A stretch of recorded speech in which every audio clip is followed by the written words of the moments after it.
Aujourd'hui, c'est encore une semaine où je dois tourner dans l'urgence parce qu'il se passe plein de trucs. De toute façon, vous allez le voir très vite sur la chaîne. Déjà, le week-end littérature dont j'aurais dû parler la semaine dernière, je suis tellement charrette.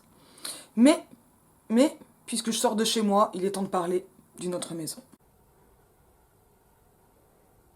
Encore une transition lunaire pour parler de ce livre de Shirley Jackson. Nous avons toujours vécu au château, puisque je ne vis dans un studio et absolument pas dans un château. Ça faisait un bout de temps que je voulais le lire. Il est pas mal. Ça m'a bien plu. Traduit de l'anglais par Jean-Paul Gracia. Paille au rivage, 8,65. Je l'ai acheté neuf parce que je l'avais acheté d'occasion et je l'ai perdu à Oxford. Et l'exemplaire que j'ai acheté d'occasion avait été offert. Donc c'était un peu l'arnaque quand même cette histoire. Je l'ai oublié à Oxford avec ma trousse et je pense mon stylo dedans. Ça c'est un peu douloureux. Et on est donc chez Rivage Noir, Paille au rivage. Bon, en tout cas, ça c'est un copyright de 2012, mais un roman de 1962 et le titre We All Always Lived in the Castle. Corrigez-moi évidemment, puisque je suis toujours aussi nulle en anglais. Ça, je m'attendais pas du tout à ça. Je m'attendais à un truc à la fois très précis et pas du tout. Pas de choses précises thématiquement, mais. Enfin, je m'attendais vraiment à quelque chose de plus explicite. Mais je vais essayer de donner un peu quelques trucs. Ça m'a beaucoup plu. Je l'ai quand même lu relativement vite, malgré la perte oxfordienne, puisque pour le coup, je l'avais pas non plus à Londres. Qu'est-ce que j'ai commencé à Londres d'ailleurs? Enfin, en même temps, je m'endormais super vite, donc je sais plus ce que je lisais. Mais j'avais commencé un autre livre sur lequel j'ai pas tellement accroché, mais que je crois avoir fini quand même. Enfin bon. Je lis pas mal en ce moment. Mais je fais beaucoup de trucs en ce moment, c'est un peu fatigant. De toute façon, quand je fais rien, il y a la fatigue qui s'abat aussi, alors autant y aller, quoi. Moi, j'ai découvert l'existence de Charlie Jackson, qui en fait est très connu, mais je suis quelqu'un d'inculte, dans l'étude des femmes et du fantastique. Et alors là, je vois à peu près où est rangé le bouquin, et son nom va m'échapper, Anne Richer. Je mettrai peut-être son lien en fin de vidéo, ou quelque part, vous me demandez, je remettrai le lien, je le retrouverai. Et effectivement, c'est une très grande autrice de fantastique états-unien. Je crois que Shirley Jackson est vivante, de toute façon en 62, enfin, dans le livre, il est sorti en 62, je sais pas de quand ça date. Bon, voilà. Alors, c'est pas du polar. Ah non, elle est morte en 65. Ah oui, non, elle est pas du tout vivante. Mais en même temps, elle était née en 1915. Remarquez, c'est jeune, hein, ça fait 50 ans. Ça me rend triste. C'est marqué derrière, je suis vraiment idiote. Auteur de la célèbre nouvelle La Loterie et du roman Maison hantée, porté à l'écran par Robert Wise dans La Maison du Diable, que je vais essayer de lire un peu. Je m'intéresse beaucoup à ce qu'on pourrait appeler un fantastique domestique, fantastique du quotidien. Je prends les références, n'hésitez pas. Surtout si ça met, on va dire, en scène des femmes, pour le dire un peu vaguement. Enfin voilà, je bosse sur un truc et c'est aussi ce qui explique mes lectures dans ce moment. Et j'ai été voir ça, je pense que c'est pas une lecture que je retiendrai pour mon projet. Mais je vais y voir le reste, mais je vais la retenir tout court. Et puis, bah écoutez, dans le pire des cas, on en parle ici, c'est pas si mal. Hein. Mais j'avais déjà vu ce bouquin, ma mère a dû l'avoir. C'est incroyablement lumineux en retour écran. Ça m'auto-fascine. Alors, peut-être qu'il faut lire le début, et après je ferai quelques commentaires. J'aime bien commencer de toute façon par les incipits. Donc c'est pour Pascal Covici, je sais pas qui c'est, mais je le salue. Je m'appelle Mary Caswell Blackwood. J'ai 18 ans et je vis avec ma sœur Constance. J'ai souvent pensé qu'avec un peu de chance, j'aurais pu naître loup-garou, car à ma main droite comme à la gauche, l'index est aussi long que le majeur, mais j'ai dû me contenter de ce que j'avais. Je n'aime pas me laver, je n'aime pas les chiens, et je n'aime pas le bruit. J'aime bien ma sœur Constance, et Richard Plantagenet, et la manite phalloïde, le champignon qu'on appelle le calice de la mort. Tous les autres membres de ma famille sont décédés. La dernière fois que j'ai jeté un coup d'œil au livre de la bibliothèque sur la tablette de la cuisine, la date de retour était dépassée de plus de 5 mois, et je me suis demandé si j'en aurais choisi d'autres, en sachant que ceux-là seraient les derniers, qu'ils resteraient éternellement sur notre étagère. Chez nous, on déplaçait rarement les choses. L'agitation, le remue-ménage, cela n'a jamais eu tellement cours dans la famille Blackwood. On manipulait les petits objets de passage, les livres et les fleurs et les cuillères, mais, sous nos pieds, Il y avait toujours cette fondation robuste des possessions durables. On remettait toujours les choses à leur place. On époussetait, on balayait sous les tables et les lits, et les tapis, et les lampes, et derrière les tableaux. Mais on les laissait à l'endroit où elles se trouvaient. Sur la coiffeuse de ma mère, le nécessaire de toilette en écaille n'a jamais bougé, ne serait-ce que de quelques millimètres. Notre maison a toujours été habitée par des Blackwood, qui veillaient à ce que leurs affaires restent en ordre. Dès qu'une nouvelle épouse Blackwood emménageait, on lui trouvait un endroit pour ses effets personnels, et notre maison s'est donc édifiée grâce à plusieurs strates d'objets appartenant à des Blackwood, qui l'ont lesté et lui ont permis de résister vaillamment au monde extérieur. C'est un vendredi de la fin du mois d'avril que j'ai rapporté chez nous les livres de la bibliothèque. Les vendredis et les mardis étaient d'affreuses journées, parce que je devais aller au village. Il fallait bien que quelqu'un se rende à la bibliothèque, à l'épicerie. Constance ne dépassait jamais les limites de son propre jardin, et oncle Julian ne pouvait pas se déplacer.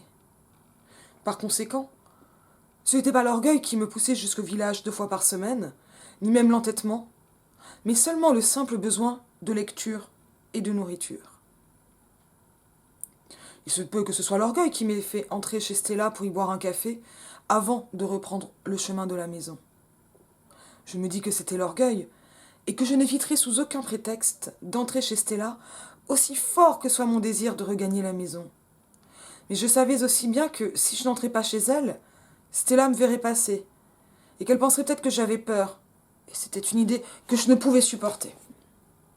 Je reste là. Ça nous dit déjà pas mal de choses, et d'autant plus quand on a lu la fin, évidemment. Mais c'est quand même un début que je trouve assez marquant, et c'est d'ailleurs le début qui est placé en 4e de couverture. Et je trouve que c'est vraiment pas mal d'en arrêter là. Donc vous pouvez couper la vidéo, j'arrête, et puis comme ça je continue de corriger des copies. Alors, pour en dire un peu plus, qu'est-ce qui se passe? Bon, on a quelque chose qui est quand même toujours très marquant en Incipit. Donc l'Incipit, c'est l'ouverture d'un texte, et en particulier d'un récit. Incipit, ça veut dire il commence, ça débute. C'est là que tout a débuté pour Voyage au bout de la nuit. Et ici, alors voilà, Call Me Ismail pour Moby Dick. On a comme ça des incipits assez célèbres, et notamment sur cette appellation. Ici, aucune raison de douter du nom, je m'appelle Marie-Catherine Blackwood, Catherine, j'ai 18 ans et je suis avec ma sœur Constance. Et les choses ont l'air d'être mises en place, simples. Et qu'est-ce qu'on a immédiatement? J'ai souvent pensé qu'avec un peu de chance, j'aurais pu naître loup-garou. Une entrée dans le fantastique qui va passer par, eh bien, une hypothèse contrecarrée. Elle n'est donc pas un loup-garou. Une étrangeté au niveau donc de ses doigts. Effectivement, j'ai le majeur qui est plus long que l'index. Des deux côtés, même, mais les orteils sont à peu près. J'ai les orteils à peu près, j'allais dire équidistants, en passant. Mais c'est ce qu'on appelle le pied grec, je crois, quand l'index au niveau du pied est un peu plus long.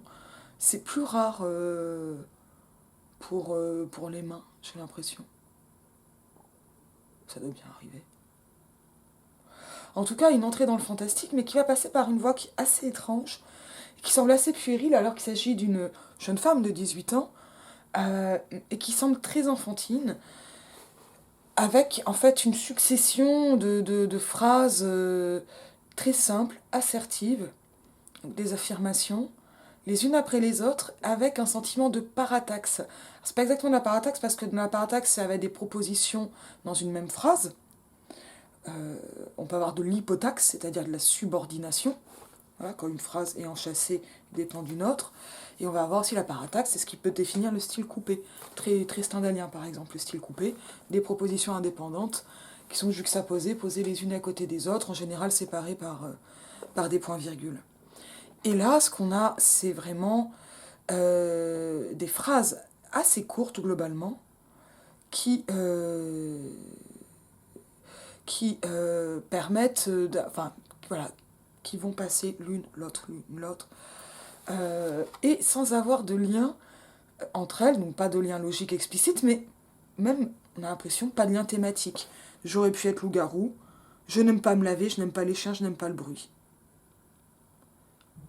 Là, ça a l'air d'être plutôt quelque chose qui va être une consolation. J'aime bien.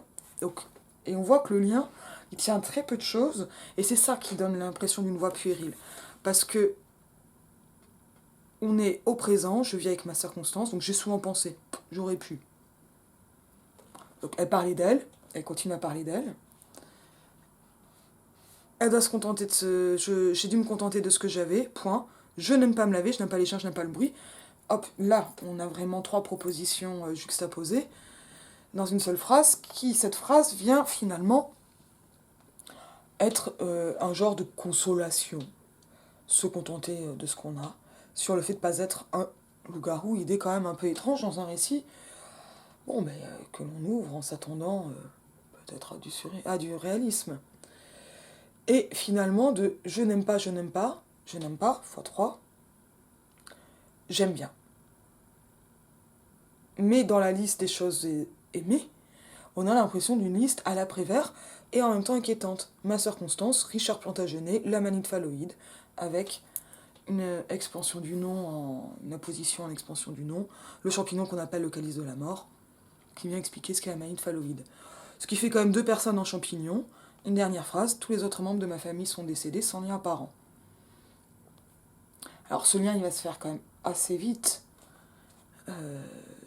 Si je peux spoiler, mais là je pense que c'est déjà fait, hein, le divulgachage est extrême, puisque effectivement dans la famille Blackwood, il ne reste que Constance et Marie-Catherine et apparemment oncle Julian, et les autres sont tous morts empoisonnés, ce qui fait en fait qu'on va avoir une intrigue dans une intrigue, et la première intrigue qui est celle qui est la première chronologiquement et qui semble être celle qui est au premier plan, eh bien, est celle de la disparition des autres membres de la famille Blackwood, disparition qui explique la réclusion dans ce château, dans cette maison Blackwood. Donc Blackwood, ça veut dire forêt noire, quoi, en gros. Donc en plus, au niveau de l'onomastique, c'est transparent, encore plus en anglais. Voilà, quelque chose qui va être un peu inquiétant, de l'ordre des contes de fées, un peu trash. Alors c'est pas un récit qui contient beaucoup de violence, il y en a quand même un peu, mais il est très dérangeant pour ça, parce que cette voix puérile, étonnante, ce style coupé, ça va continuer et ça va aller avec... on a l'impression que Marie-Catherine, elle est quand même très à part. On ne sait pas trop ce qui fait qu'elle est à part. Est-ce que c'est lié à la perte des autres membres de la famille, à la réclusion dans la maison? Elle est la seule à en sortir. Est-ce que c'est... Est-ce que... Peut-on se demander qui a tué, a fait disparaître les autres membres de la famille? Apparemment Constance. Pourquoi Marie-Catherine est épargnée? Et tout cela, donc on est toujours dans cette voie narrative de Marie-Catherine Blackwood. Mais, et donc là au départ, on va avoir une sortie qui en fait sera la dernière sortie de la maison. Mais ça on le sait pas tout de suite. Et cette voix coupée, enfantine, puérile, elle crée donc une impression d'étrangeté assez extrême parce que, elle colle pas avec l'âge de cette jeune femme, elle colle pas avec les événements de la vie de cette jeune femme, quand même assez dur, mais ça peut justement en être une conséquence. Et en outre, cette jeune femme a des comportements qui apparaissent d'abord très puérils. Elle joue dans l'herbe, voilà, mais qui apparaissent également proches de ce qu'on appelle généralement des tocs, voire des étrangetés franches, puisqu'elle aime enterrer des objets, par exemple. Voilà. Donc, et on ne le comprend pas parce que, comme on a l'impression, donc on est dans une focalisation interne, on est dans sa tête, elle aime pas, donc voilà, avec tout ce binarisme qui est lui-même très très puéril. Au niveau de la voix d'enfance, je trouve que ça marche hyper bien, mais par contre ça parle pas d'enfance. Et c'est aussi ça qui fait un décalage, qui amène du malaise, ça marche vraiment bien. Et elle agit. Et elle agit, mais on comprend pas exactement ce qu'elle fait, et on ne comprend pas à quel point elle est ou non une narratrice fiable, et donc on ne sait pas de quoi elle est responsable, et on en vient même à se demander si elle existe réellement, ou si elle ne pourrait pas être. Alors en tout cas moi j'ai pas de quoi encore élucider cette question, mais est-ce qu'elle est elle-même vraiment vivante? Est-ce que les autres sont vivants? Est-ce que les autres ont un autre statut? Est-ce qu'à un moment ils changent de statut par rapport aux différents événements du livre? Eh bien, moi, bon, je l'ai lu qu'une fois, hein, j'ai pas relu, mais j'ai l'impression que ce sont des choses qui sont quand même pas très éclaircies par le roman, mais plutôt que l'ambiguïté est volontairement entretenue, l'ambivalence tout au long du texte, et même assez accrue, et qu'elle est assez indécidable. Et ça m'a beaucoup, beaucoup plu. Parce que là, pour le coup, on est dans le vrai fantastique, si je puis dire, enfin, pas un fantastique original, mais un fantastique structurel assez pur, puisque le fantastique, il est défini comme, alors ça peut être l'irruption du surnaturel dans le merveilleux, mais aussi, ce que j'aimais bien expliquer aux gamins, c'est qu'en fait, enfin, je vais expliquer mieux, enfin, de façon plus accessible, mais qu'en gros, le fantastique, c'est quelque chose qui va voir entrer en collision un registre épistémologique qui se traduit dans un registre réaliste, celui de la certitude et voire de la science. C'est pour ça que là, il y a un journal, il y a des preuves, on a souvent des médecins dans les textes scientifiques, des scientifiques qui vont faire des expériences et déduire. Et on va avoir à côté un événement inexpliqué pour lequel l'hypothèse la plus probable serait une hypothèse surnaturelle. Et donc on a la collision avec un autre régime épistémologique qui ne fonctionne pas, qui contredit le premier. Mais on est en littérature, la contradiction c'est notre taf. Donc le fantastique, en fait, il est difficile à définir parce qu'il se situe à la rencontre de ces deux registres. Et dans du fantastique 19e, ce qu'on va avoir pour vraiment définir le fantastique, à mon avis, ça va être des marques d'unicité, d'intensité, du plus haut degré, tout ce qui va faire qu'on va pouvoir décrire un événement surnaturel sans dire qu'il est surnaturel. Donc ce sont aussi des choses que l'on peut retrouver dans le registre merveilleux, sauf que dans le cas du merveilleux, on aura quand même assez, enfin même du merveilleux et même du miracle, sauf que dans le merveilleux, on n'a pas la collision, et dans le cas du miracle, ben, en plus tout est positif quand même globalement, et on va avoir souvent les oripeaux religieux qui vont s'ajouter. Que dans le fantastique, on peut les avoir. Voilà. Mais ils ne sont pas, ils n'entrent pas dans le critère de définition. Et bien là, la rencontre, la collision, le heurt, eh bien il va se faire quand même dans le texte, mais pas du tout par la voie narrative, puisqu'on est toujours dans cette focalisation interne à la première personne, homodiégétique, hein, si je reprends tout jeunette. C'est-à-dire que on est dans la tête de Marek Wassim Blackwood. On est dans son récit de pensée. Et donc on n'a pas accès à d'autres choses, à d'autres perceptions, à d'autres informations, sauf dans les dialogues.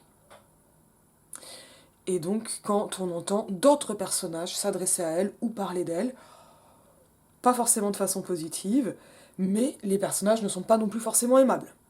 Donc ils ne peuvent pas venir complètement contrebalancer cette narration peu fiable. Et on n'a pas d'instance qui serait un autre narrateur, ou alors où on aurait plusieurs narrations, ou des narrations vraiment extérieures, parce que ces moments-là ne sont pas majoritaires. Et on a quand même une plus grande suspension d'incrédulité, donc on a plus tendance à croire quand quand on va lire ce qui ressemble à un témoignage, à une première personne, et en fonction aussi du volume de lecture, qui va créer plus d'empathie, le fait de passer du temps avec le personnage. Ce qu'on n'a pas avec les autres personnages.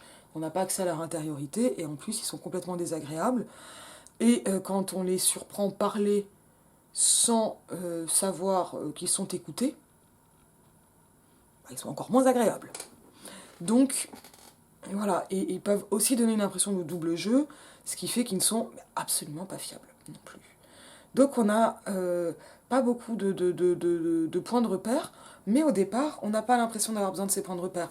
Et le brouillage, il va aller en s'accentuant au fur et à mesure du texte, c'est-à-dire ce manque de fiabilité de la narratrice, ce qui fait qu'on ne sait pas, on ne sait plus, on n'arrive pas à savoir complètement de quoi il s'agit.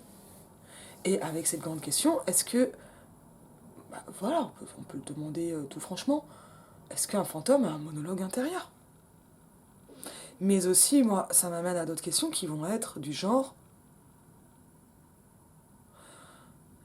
est-ce que quelqu'un qui ne sort plus de chez lui ou de chez elle, et dont le monologue antérieur peut ressembler à ça, est-ce que cette personne-là n'est-elle pas, certes d'un point de vue figuré, mais déjà un peu en fantôme, en étant placée en dehors de l'humanité, ici symboliquement en dehors du village, et puis même recluse à la fin dans la maison.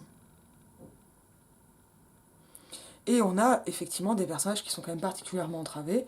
Mary Catherine parce qu'elle a cette voix très particulière, Uncle Julian qui est en, en fauteuil, qui est handicapé moteur, et Constance, la grande sœur, qui, elle, eh bien finalement, est attachée à la maison. Et cela dans tous les sens. Parce qu'elle en est l'âme, la tenancière, la maîtresse de maison. Et la maison Blackwood n'est pas petite, elle fait tout. Et elle s'occupe de tout, et en particulier de la maison. Et ça, c'est là où il y a une dimension peut-être, on va dire, qui fait intervenir le genre, qui peut être aussi intéressante sur sur une autre hypothèse, sur ce château du titre, ou cette maison Blackwood, qui finalement pourrait aussi retenir, de gré ou de force, ou par différents pouvoirs d'attraction, un peu comme dans Shining en fait, les personnages, et en particulier les femmes, à l'intérieur d'elles. Et ça, c'est pas dit non plus. Et ça, on le sait pas trop. Et là, c'est... Voilà, donc c'est un récit où j'ai pas... voilà, je propose 2-3 hypothèses de lecture. J'ai évidemment, là, pas de clip, je n'ai même pas googlé un peu ce que ça donnait. Ça m'a beaucoup, beaucoup plu, notamment voilà, pour cette voix d'une narratrice pas fiable, en même temps attachante et aussi très inquiétante. Et où on ne sait pas. On ne sait pas, et qui, voilà, qui va, par ce style, donc qui n'est pas exactement coupé comme chez Stendhal, puisqu'on est plus dans des phrases assez simples, mais un style quand même assez haché, eh bien, susciter la surprise à chaque nouvelle phrase. Voilà, j'aimerais bien savoir ce que vous en avez pensé de ce livre si vous l'avez lu. Je pense que je vais en lire d'autres de Charlie Jackson. En tout cas, là, je pense que je vais attaquer Rebecca ce soir. On va voir. Je vous dis à bientôt.